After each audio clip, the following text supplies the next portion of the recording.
CM Revanth Reddy Warangal పర్యటన సందర్భంగా BRS నాయకులు ఏనుగుల రాకేష్ రెడ్డి హౌస్ అరెస్ట్. రాకేష్ రెడ్డి సహా 40 మంది ముఖ్య కార్యకర్తల నిర్బంధం.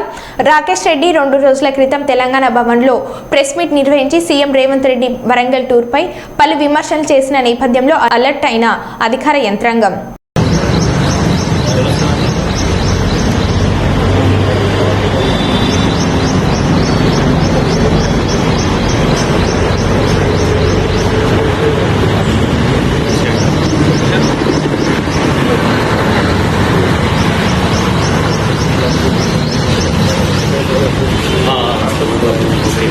సెక్టర్ 1 మొత్తం అరకు